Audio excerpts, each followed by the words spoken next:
How is Canada compared to other countries you have visited or lived in? How is the attitude towards foreigners or immigrants? And how is the job market? Thanks for the comment and thanks for asking. So is living in Canada better or worse than other countries I've lived in or visited? I don't know. Let's talk more to find out.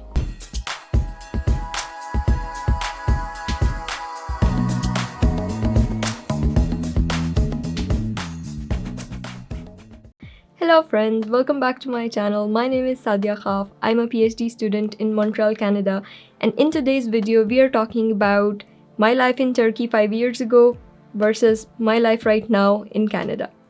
This is actually a requested video on my channel. Some of you commented on one of my previous videos and asked that I make a video about my life experiences in Turkey versus Canada, and that's what we're going to do today. On this channel, we usually talk about life as a graduate student, scholarship opportunities, challenges of being a graduate student. So if you're new to the channel, please subscribe. That means a lot to me. Life in Turkey versus Canada. Let's break it down into different categories. We'll talk about money, that is your income versus your expenses as a graduate student especially. Job opportunities, how easy it is to find internships and jobs in each country. Language barrier, and people's attitudes towards foreigners. Let's jump into it. First things first, let's talk about money. In Turkey, my stipend was not particularly huge. I was getting 1500 Turkish lira back then, and my expenses per month as a graduate student ranged anywhere between 500 Turkish lira to 700 Turkish lira. Keep in mind that at that time, the value of Turkish lira was quite higher. Over the years, it has declined quite a lot. So at that time, 1500 Turkish lira per month was a big amount for me, especially because I didn't have to pay any rent, I did not have to pay any tuition fee, I did not have to pay any health insurance. All those were covered by my university under the terms of my scholarship. So the 1500 Turkish lira that I was getting per month was purely for my food and shopping and traveling, etc. So my expenses per month only ranged between 500 to 700 Turkish lira, and I was saving half of my stipend each and every month, and that's what enabled me to visit so many places in Turkey and Europe, because I had way more money than I needed back then. I was rich. I visited places like Ankara, where I was living in, Istanbul, Akşakoça, Amasra, Safranbolu, Konya, Izmir, Antalya, Bursa. I'm pretty sure I'm missing a lot of them. Here in Canada now, when I started my PhD, my stipend was 20,000 Canadian dollars per year. But the 20,000 includes paying the tuition fee out of it, which ranges somewhere between $4,000 to $5,000 per year. So that goes out straight out of the window. After that, I also have to pay my rent by myself, of course, because the housing is not offered by my university. It doesn't include it. Maybe COVID was not the only reason I did not get to travel the world ever since I started my PhD. I was too poor to travel anyway.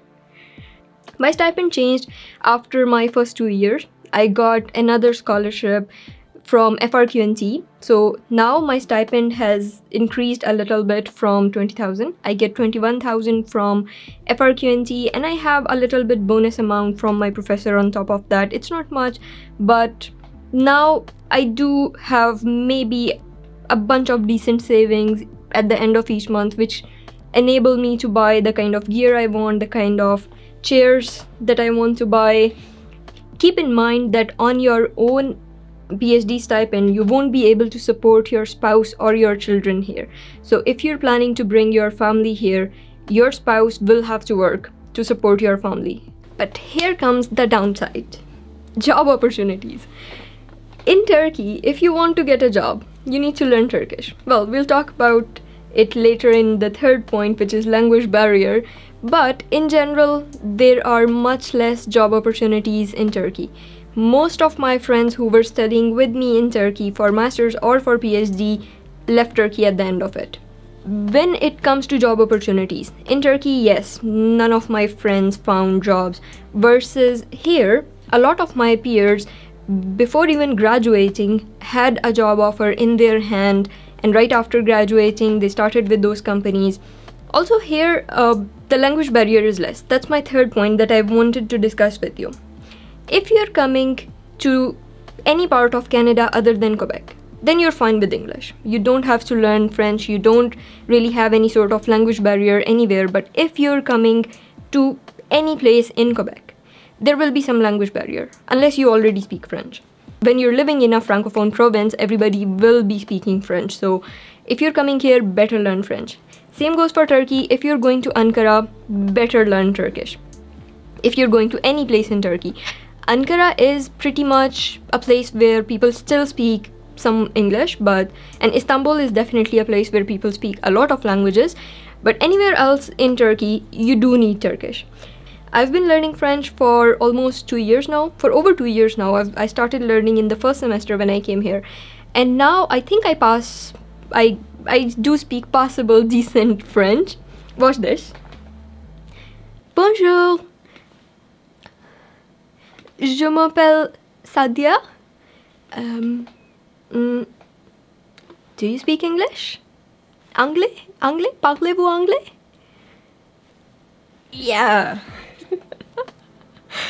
So, do better than me. I have difficulty learning languages. My French is still very, very, very bad.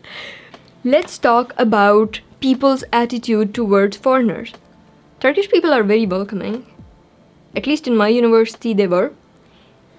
But there's a limit to that. I don't want to say this, but if you are in a Turkish family for the first time, you will feel very, very, very welcome. And if they see that you're trying to learn Turkish, you're speaking 1 or 2 words of Turkish, they will be very happy with you. But after a couple of meetings, if you don't speak more Turkish, you will feel a little bit like an outsider. You will feel like a bit alienated.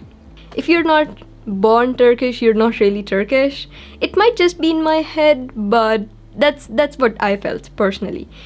They're very, very welcoming, very nice people, especially towards Pakistanis. They will always tell you Kardesh, which means brothers, like you and I, we are brothers. So yes, they do make you feel very, very welcome in the beginning, but over time, I feel like you can never really be part of the community. You can never really completely blend in a Turkish culture. Whereas here in Montreal, things are very different. I'm in Canada, and the number of Canadians I've met in Canada is what? 5, 6, 7, maximum 10, I guess, so far. And I'm married to one of them. So everybody is an immigrant here, at least in Montreal. When you go out on the street, you will hear, in downtown Montreal, you will hear more Arabic than French. Mainly you will hear 2 languages, Arabic and French, but sometimes in some areas you will hear more Arabic than French. There's such a huge Arab community here that literally in every store you will find someone who speaks Arabic.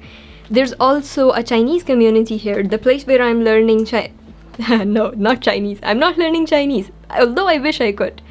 My friend just taught me ni hao.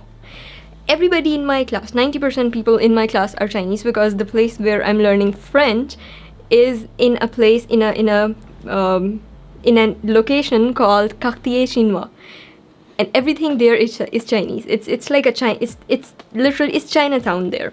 So yeah, in Montreal, it's a very, very international kind of city. It's very global. So since everybody is an immigrant here, the attitude towards immigrants is quite nice. No one discriminates against you. In Montreal, at least, you will blend in right away.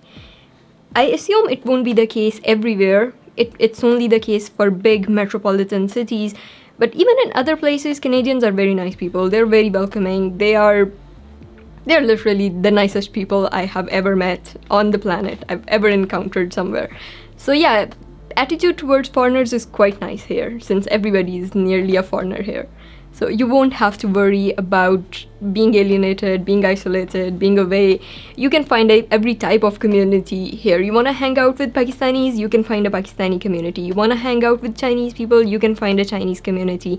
You want to hang out with any other community, you can definitely find every type of community here. And that's what I love about it. In my primary circle, I have people from so many countries. I have people from Germany, Sweden, Brazil, what other countries? I can't even list them. There are so many of them. China, of course. So yeah, it's very, very metropolitan city, and that's the best thing about living in Montreal. There's all type of food available here. There's all type of music on the streets available here. Sometimes I hear Arab music on the street, and oh my god, the couple just plays so beautiful music.